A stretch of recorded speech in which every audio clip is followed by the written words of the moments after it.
So let's talk about speaking strings. And I realize this is a terrible pun, but people remember it and it sticks, and it's all about learning. We have to develop a vocabulary. We have to understand how the bow works in order to be able to talk about it and make informed decisions with the score. So first of all, let's just talk about the basics. With a string instrument, there's two different ways of making sound. One is with the bow and one is a plucked finger. So with the bow, obviously right hand is involved. With pizzicato, right hand is still involved, but using the flesh of the finger. So a frequent errata in parts, which you'll come across, and something to check for before you give parts to string players, is to make sure that any transition going from arco to pizz or back pizzicato to arco are clearly marked. One thing that I've frequently seen omitted is a return to arco after pizzicato. So going and checking to make sure that those are in the parts, confirming with the score is helpful. Excuse me. Additionally, the string instruments have a muting option. So if it's marked consordino in the part, you're going to slide the mute over the bridge. And what that does is it limits the vibrations that can travel down the bridge, thus dampening the sound. Senza sordino is when that's taken off. And it's again allowing full resonance. So a frequent errata that you see in parts is to omit removing mutes after they're added. So just like you might check arco pizz transitions, checking if it's consordino, senza sordino, and clearly marked those transitions can be helpful and save time. Additionally, everyone needs to know the basic parts of the bow. We have the frog right here where the hand is. We have the balance point, literally where the bow balances, making an even sound on this side and this side. We have the middle of the bow, and then we have the tip of the bow. So those four basics are musts. We all need to know them because those four have the biggest kind of corners of sound or biggest differences between the actual sounds. So let's talk strokes. In string playing, we have on the string and we have off the string strokes. Like breath in wind ensemble, like breath in choir, there are so many options within those categories. So let's talk about on the string strokes. The center of gravity for an on the string stroke is in the middle of the bow. Again, you can visually see this. We have a détaché.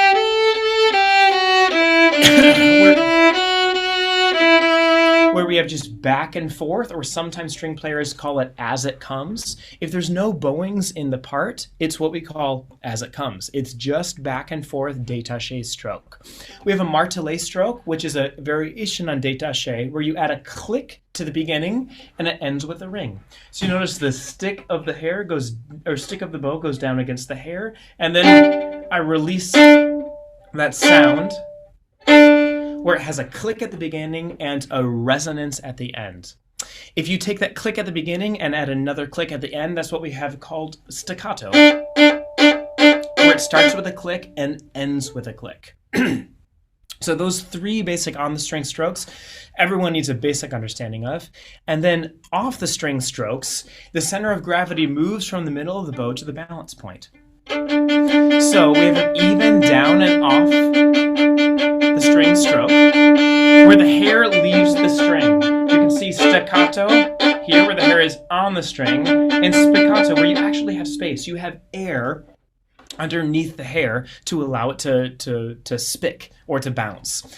A variation of a spiccato stroke would be a brush stroke, where we add a little bit of horizontal motion and get into the string. Instead of a V, it has a little bit of a U shape to that the sound profile or the spectrum, and that adds more tone or resonance or a heavy brush side of things. So all of these are on a spectrum. You can play on the string with a peck sound or a pesante sound. You can play off the string with a Mozart spick sound. You can play with a Wagnerian brush kind of sound. So understanding what those basic on the string and off the string strokes are is immensely helpful, not only to hear them, but to visually look and see them. So let's use an example.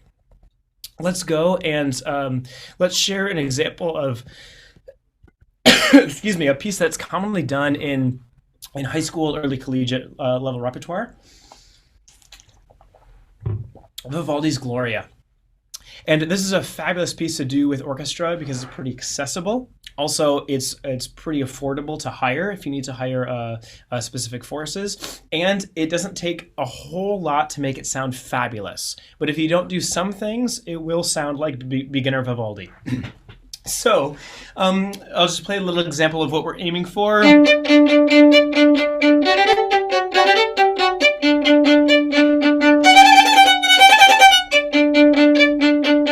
So we have energy, we have allegro, setting up the spirit of the piece before the chorus and choral forces come in. If you rehearse this, say, in an early high school context and take a slow beginner tempo, you might get something like this.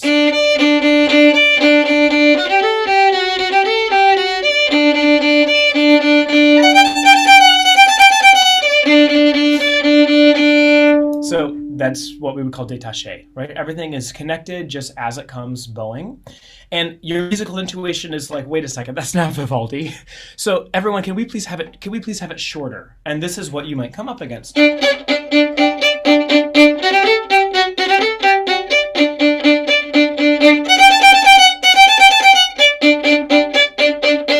And you go, okay, yes, great, but I can't breathe.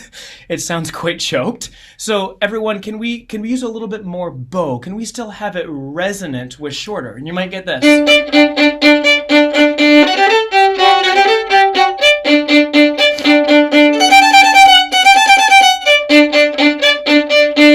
And you go, okay, everyone, that's kind of it, but it needs more energy. So would you play louder? And then it just ends up becoming a kind of cartoon character. Even though you're trying to make it stylized, you're trying to make it energized, it ends up getting further away from the goal. So those were on the string strokes. If we retransplant and play at the balance point with an off the string stroke, this is what it would sound like.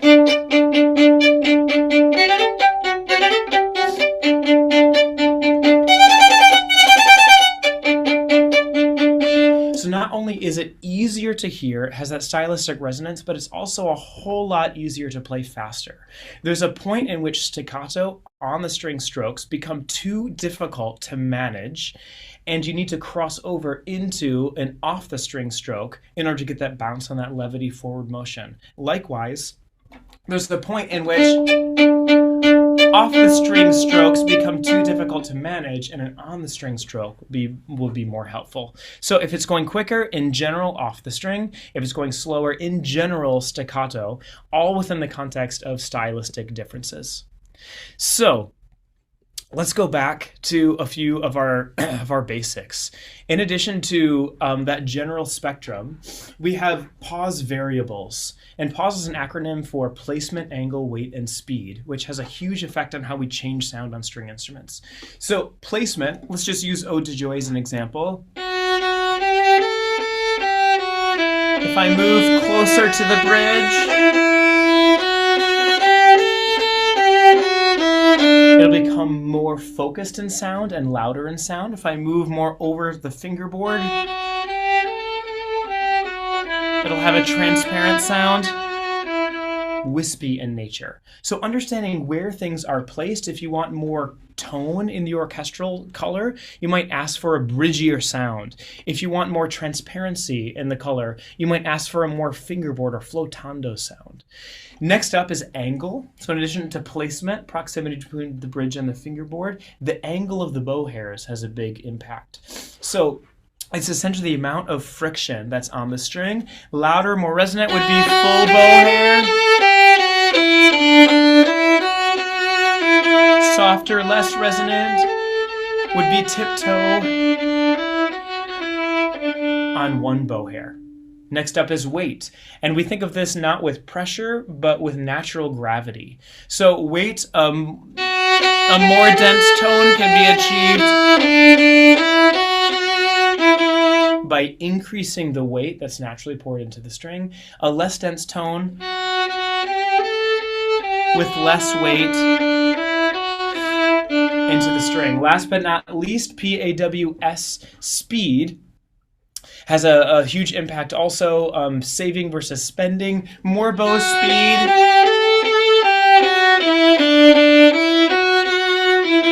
will cause more vibrations in the string. thus creating more overtones or a richer cluster of overtones. And less bow speed creates less resonance. So all these have a huge effect. One thing to know that can be really helpful is pause variables have a impact on different types of instruments, and they're not always the same. So one solution might not fit all string instruments the same because of physics. So for example, more bow might produce a more resonant sound on a thinner violin string. If you do that on a bass, it ends up sounding glassy and huffy.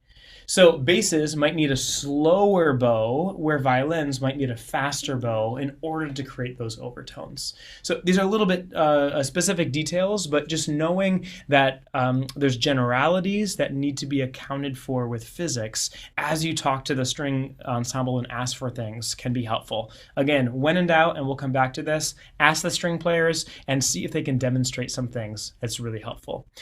In the handout, there's a hierarchy, which I find really helpful. It's what I like to call the unified string sound hierarchy, and I put it in the order of greatest sound effect or greatest change. So the biggest way to affect the sound of a string orchestra is to bow it in a way that reflects your musicianship and make sure that bow direction's the same and the part of the bow used is the same. Next step would be the pause variables, the placement, the angle, the weight, and the speed that we just talked about. Third is string choice and color. Anytime you can keep things on the same string color, it unifies it as opposed to going across and using multiple strings. Next would be fingerings. Anytime you can use a fingering that limits the amount of shifts that you need up and down the fingerboard and is idiomatic is very helpful. And last but not least, vibrato. Having string players match the vibrato, the speed and the style, really important for unifying. So I just put those in a list of hierarchy. A lot of people say, oh, this, what about these things? And yes, they're all important, but if you only have time to do one or two things, this is the order I would do them in, and I think you'll have the biggest result. So let's talk about what to say, what not to say when working with strings.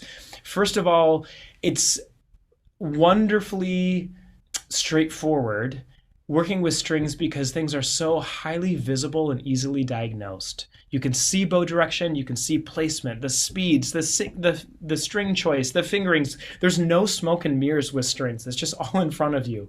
So rehearsing with your eyes is just as important as rehearsing with your ears. And if your ears are confused, sometimes your eyes can help clarify. And if your eyes are confused or they see something strange, sometimes your ears can be led to exactly what needs to be happening musically. So some things to ask for. First of all, if you ask all the pros, they say starting from the string, which means you have friction. You have hair that's caught on the string to start and to initiate the sound. Let's use our Vivaldi as an example. So if I play from the string, I have literally a little pop or an explosion or a moment of inspiration at the beginning of the sound. If I play from the air or not from the string and I just drop it, it takes a moment to focus. It's fuzzy at the beginning of the sound and it takes time to come into focus. So starting from the string,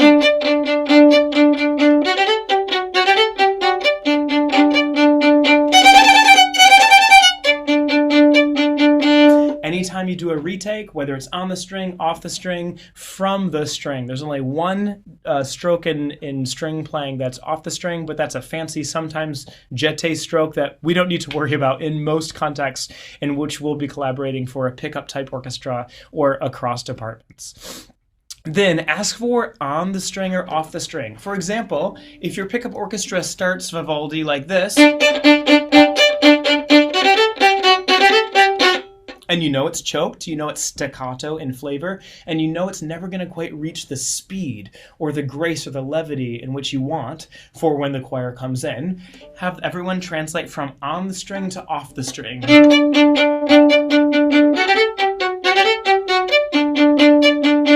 I want to to encourage you to use the stroke name. If you're at least 80% comfortable with it, go for it. And if not, ask the concertmaster for the stroke description. So for example, you might say, it sounds choked to my ears. I want a lighter sound that's still short. And it's likely the concertmaster will say, great, everyone, let's play off the string spiccato. Boom. So you have kind of a built-in translator there, and you can help make sure that your musical language is tied into string direct language, whether you need a concertmaster mediator or you're comfortable using the terms on your own. So for students, consider placement clarifiers. For student orchestras, like a high school ensemble, they might need a clarifier that going from staccato to spiccato, everyone, we're going to go from the middle of the bow to the balance point. So where we set the bow to start from the string has to be clearly initiated. Additionally, ask for open strings versus fingered notes. There's an interesting thing with violins and violas and cellos especially, that the higher the string, the open string sounds very tinny or nasally or forward in tone. So if I was going to transpose our Vivaldi and I play, you can hear how edgy and ringy that open E is versus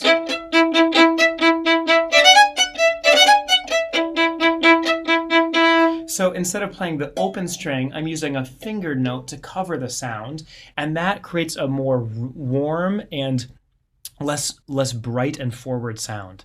So open string versus fingered notes are definitely things that you can ask for, using terms like covered sound or on a lower string or keeping consistent in the tone color can also be helpful cues for string players. Then, in addition to the very dry spiccato on the string, off the string, that sometimes is string language, in my experience, string players respond to a juicy vocabulary. So if you have some words that describe the physical nature and what needs to be done with the right hand, that you can see the effort, you can see what's happening, you're going to get a big sonic result. So for example, let's go back to Ode to Joy. Juicy terms that I love. Say you want a transparent sound. You might ask for floating. You can see it in the arm. Or you might ask for over the fingerboard, which again, with proxemics to the bridge, is going to make it sound softer. So Italians like to call this sul tasto, literally over the fingerboard, or French, sur la touche. So adding words like floating or over the fingerboard, these are code words in a way that string players have heard many times, that at the moment you say that, they know physically what to do or physically how to translate it. If you want a lush sound or more core in the sound, say coming from float, you might ask the orchestra to play everyone into the string or into the basement of the string. If you talk in tone color, as opposed to just dynamic descriptors, you can get a big result. Then, say you want it energized. Maybe you're getting this.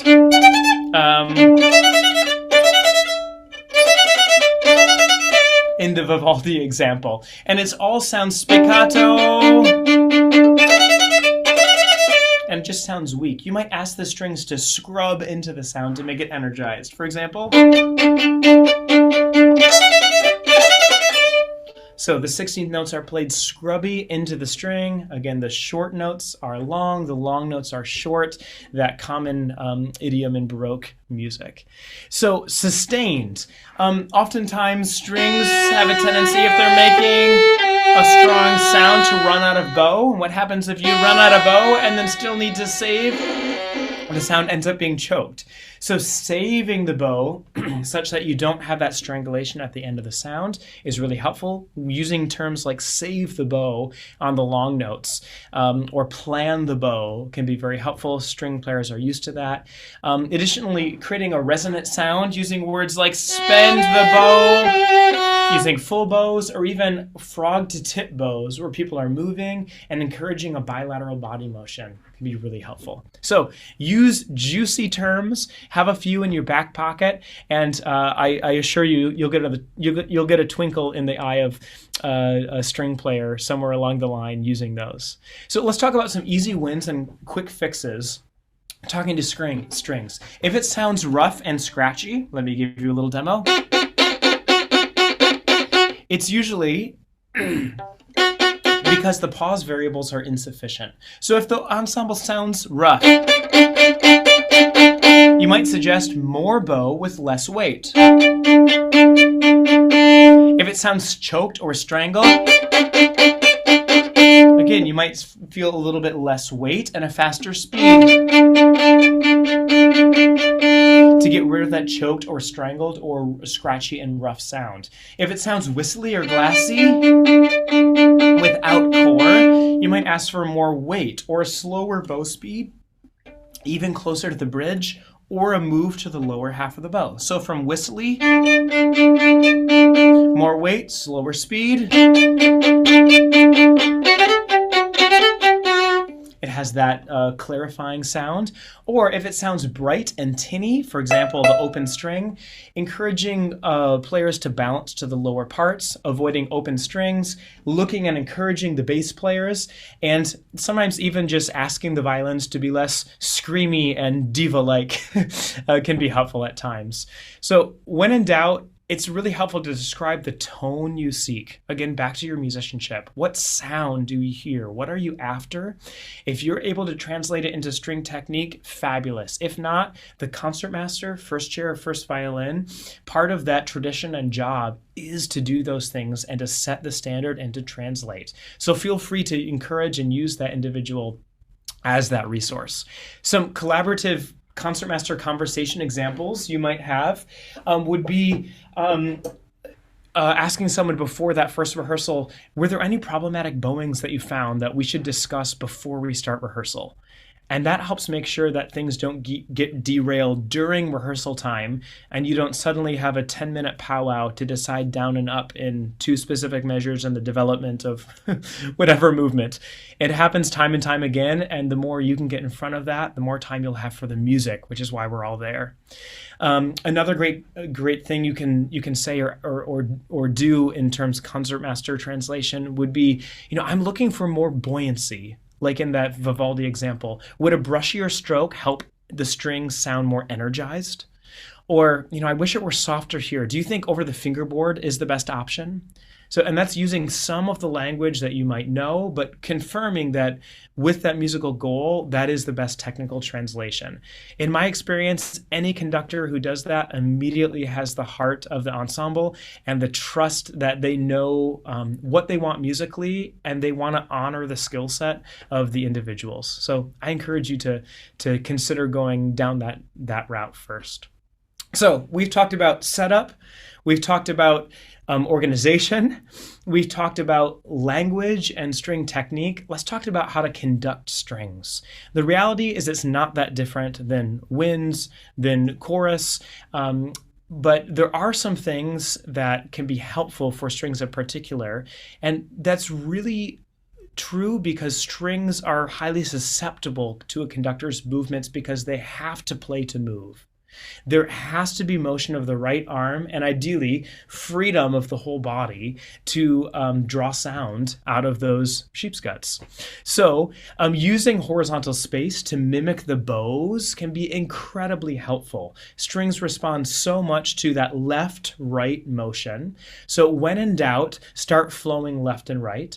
Additionally, there can be collaborative conducting planes, whether things are on the string or off the string. So for example, if there's an on the string stroke, you might be conducting with more horizontal motion this way versus an off the string stroke with more vertical motion this way. And visually what that does is it confirms how the string player's bow should move. So collaborating or conducting in simpatico like that can be a really great win right off the bat. One of the things that can be really helpful and string players often forget are breath-oriented preps. I like to joke that my nirvana is having all the violins and viola scrolls move and all the cello and bass chins move in unison, that we're moving as one organism. So even though strings aren't required to breathe to produce sound, helping make sure that your breaths and your cues are breath-oriented and encouraging a breathing organism amongst the ensemble is really critical. Another thing that I didn't realize until last year when I was talking to a student and they said, I set my bow in a different place on the string based on how far apart your hands are. And I went, oh my goodness, I've never thought about that, but let me try some things. And it's something I'm still experimenting with, but I think it's totally true. And having your hand positioning, the distance between your hands affects where string players will put their bow on the string, which means if you put your hands in a way that is congruent with the type of stroke or the type of placement that will lead to the type of stroke that you want, you're likely to get more of the result. So if your hands are together, players are more likely to anticipate the frog. Why? Because a together hand sound would be generally louder or come from the core. And the way to have core in your sound is to go to the frog. So hands together, you're going to see more frogs. Having your hands middle distance, strings players might anticipate the balance point. So bum, bum, bum, bum, bum, bum, bum. It has a vertical off the string sort of sound. And then having your hands further apart, players are more likely to go to the middle or the tip because they don't need as loud of a sound. It's that softer, more refined sound that we get towards the end of that noble stroke or the beginning of that virile stroke. So just thinking about some of these things, horizontal space, the type of conducting plane matching the stroke, breathing and encouraging that motion, and knowing how far your hands are apart to lead towards what type of stroke they're going to set the bow on can be huge. Now, I have one beware idea, and that is clarity only conducting quickly leads to everything sounding like beginner Vivaldi. And part of this is because of how string players were trained, myself included. So players, for lack of a better word, in some traditions are taught to play what I'll call boring, or as grandkids of the tone era, meaning everything has to have the same great, pearly, robust, romantic sound. And we all know from studying different periods of music that idea doesn't translate necessarily to the Baroque or the Renaissance or even the modern era. And so painting string technique with one general sound color isn't necessarily helpful. So finding ways in conducting that is going to show the stress and release and the shape that you want beyond just basic pattern can be huge. Another way to think about this is if you hear blastissimo from the orchestra, that everything is just loud, or worse yet, borissimo, that everything just sounds the same, work on the stroke and the style in your hands, and that will help pay a big dividend and let players know that it's not just about clean Vivaldi beginner technique that they're after, but you're actually after making music, and you want to emphasize the fact that downs sound differently than ups, and that there is stress and release in our music. So let's talk about some common string conducting challenges. First off, cutoffs. The big thing with strings is making sure that your eyes are always watching their bows, especially at the ends of notes. For example, if a string player runs out of bow, before you cut off, the sound will get strangled. So if you can look and watch and share the release of when they naturally would run out of bow without altering the sound in a way that's not congruent with the note type or note sound you're after, is huge. I like to call it the art of release, that the corner of your eye is always on the concertmaster's bow, and you even turn and share that ending with them. There's one person in charge. And the cool thing about string playing is string players in an orchestral context traditionally are programmed to watch the conductor with one eye and the concertmaster with one eye. So there's an awareness that everyone's going in towards that concertmaster figure, and if you look towards that individual, more eyes are also apt to go there. So there's great power in watching bows and communicating what should be done at different times. Additionally, pizzicato rushes. It always sounds earlier than arco. So again, having that breath-oriented beginning is imperative. I like to also think an internal triplet because it becomes less right and wrong with a vertical nature, and it becomes rounded as a we sort of approach. So an arco prep might be something like this. A pizzicato prep might have more roundness or more breath orientation to get the job done. Additionally, consecutive up bows rush. So if you're going down, up, down, up, oftentimes the up, that repetitive motion leads to down, rush, down, rush. Oftentimes those parts are written in the upper parts, think first, seconds, and violas. If that happens, one of the best things I think we can do conducting strings is to add a little bit of flexibility in the wrist, look at the cello bases who are the rhythmic motor and provide more space. So if the upper strings are rushing and moving ahead, just give them a little bit more space to get the job done, and then they're not as prone to rush toward that next downbeat. Bow changes and string crossings often affect legato. So if you're changing the string you're on or changing the bow direction, it breaks the connection of the line. So adding a flexibility to your wrist in a legato pattern, both vertically and horizontally, can be helpful. And because strings are limited with a two-dimensional approach, down and up, if you can conduct the next musical layer using sagittal motion and conduct more in a circular pattern or something that doesn't have a right angle to it, but it turns the corner, this can be really helpful in mimicking the sonic sound with what you want from strings with the limitations of what string instrument technique is. Additionally, sometimes strings have a zap on shorter notes. You might think like down, honk. In order to solve that, we need a lean on the long note and a lift on the upper. So can you show a lean and a lift? Can you show a goose and a ghost, or a ring and a ride to the sound? Additionally, scrambled strings or not together strings, when you have multiple people in a part, this can always be a thing, especially if you're having limited rehearsal. So understanding the hierarchy that the concertmaster is important and bringing people's eyes and engagement towards that concertmaster or towards that individual can be very, very helpful, whether it's concertmaster or a specific principal or even towards a specific section that you want people's ears towards. So in my experience, the ensemble will almost always function better if their eyes and their ears are directed towards each other, not only the conductor, which is nice. So a few other things, time-saving rehearsal strategies, and this is what you can rehearse in an ensemble prep rehearsal. So you just get one rehearsal to meet with the orchestra before you put something together with the choral forces. Number one, if you can provide bowed parts at least 2 weeks before rehearsal, can be immensely helpful. If you can create a tuning plan and know what strings are going to need to tune before you begin, set that with the concertmaster. So know how many tuning notes are required. Is the preference one for everybody? Is it one for, say, family groupings, one for winds, one for strings? Is it one per family, one for winds, one for brass, one for low strings, one for high strings?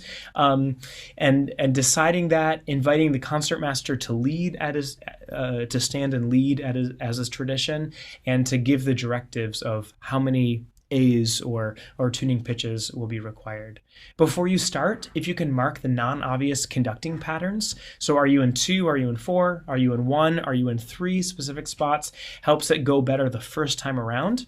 And if you can set the tempi and rehearse exposed passages first, can be really helpful. So oftentimes, like in Vivaldi Gloria, there's an exposed 2D before the chorus comes in. That'd be something to rehearse in the prep rehearsal, or the transitions where you need to catch a certain tempo or have a certain meter change or color change or dynamic change, whatever it is.